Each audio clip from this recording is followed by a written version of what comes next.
Hi, my name is Murali. In this video, I'm going to demonstrate how to quickly build native iOS apps using the latest SDK for iOS Assistant. The current version is 3.0 and this was released a few weeks ago. And there's been a lot of changes in the new SDK for iOS Assistant. If you had used the earlier versions, you probably would have created app configurations in the Cloud Platform mobile service and then use the iOS Assistant to build the application. The process has become much more simpler now, and that's what I'm going to try and show in this video. The screen that you are seeing is a Cloud Platform trial account which I've registered for this demonstration. So if you don't have a Cloud Platform account, you could jump online and register for a trial account. And from here, I'm going to launch the mobile services by clicking on the Go to Service.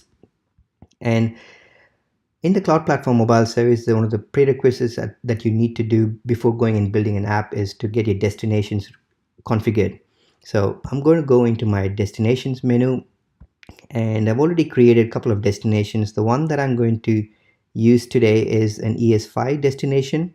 So ES5 is a publicly available sandbox gateway system which anyone can register. So I've already registered for an account, and you could use some of the sample services out there. So in this case, I've already used an EPM trial service which is available. So you can query this particular API, and this has got a couple of entities, things like supplier, products, and you can also query each of these entities, and it has some information. So this is what I'm going to use today for this demonstration. So I'm going to open up Cloud Platform SDK iOS Assistant, and as you can see, this is the latest version 3.0, and on the right hand side you will see list of help topics. So when you click on them, it opens up a link to SAP help documentation. And the good thing is, when I started to play around with the 3.0 version, there wasn't really much of information on the tutorials because they were not updated, but the help documentation was up to date. So you could go through the help documentation and understand how to use it to create an application. I would also like to make a note of the developer tutorials. So here you can get to see list of all the Cloud Platform SDK for iOS tutorials. As of today, when I was started to do this recording, I could see most of the tutorials have already been updated with the 3.0 version. So kudos to the team for keeping up to the pace. I'm going to now switch back to the iOS Assistant, and let's start by clicking on Create New. I'm going to click on Create New Application.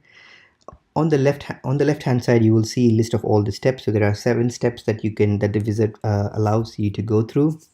So the first step is to select an account.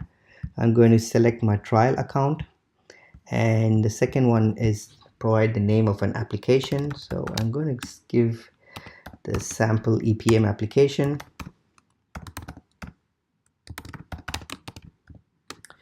And for authentication, in an ideal scenario, you would have OAuth or SAML, but for this demonstration, I'm just switching it to no authentication. So the first time I'm going to try to query this application, which is deployed on the mobile platform, it wouldn't ask me for any authentication.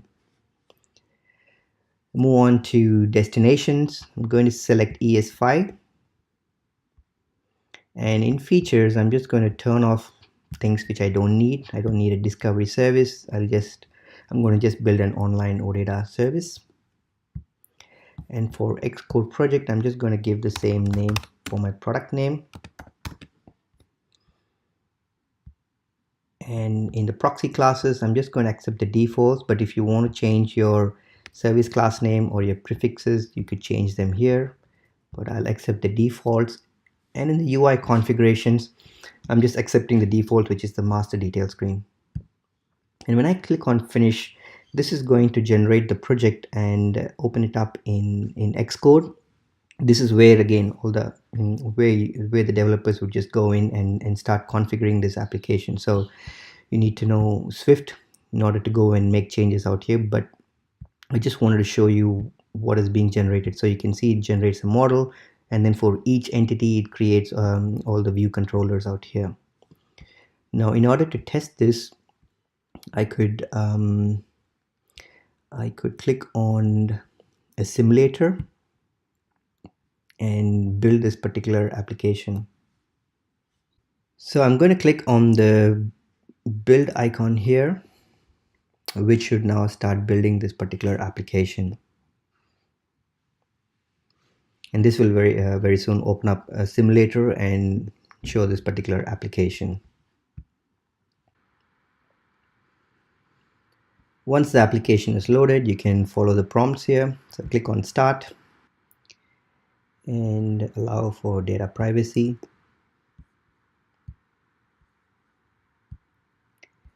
And allow consent.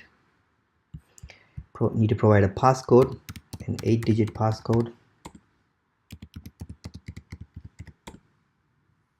And once this is done, this would then go and fetch all the entities that are available in the service.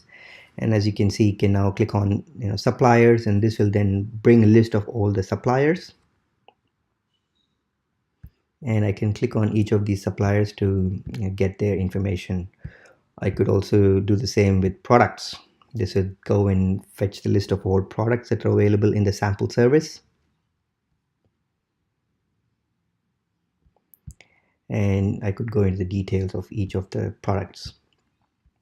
The next thing that you might want to do is deploy this onto your on your iPhone or your iPad. So for that, what you need is you need to have your signing profile. So I'm going to select a signing profile.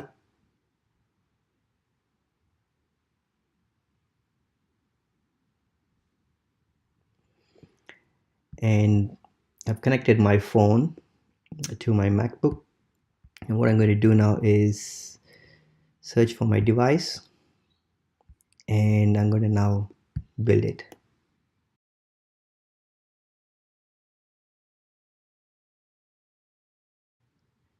So I have now connected my phone, and you can see it on the screen. The sample EPM application has been deployed on my phone, and now I can click on it, and it again takes me through the same process of providing me those prompts. So I just need to accept and provide consent. I click on allow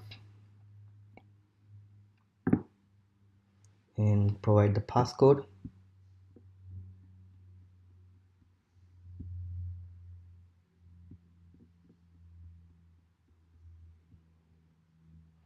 And enable touch ID, and this provides me the same screen. So I can from here go into list of my suppliers and query their details from here.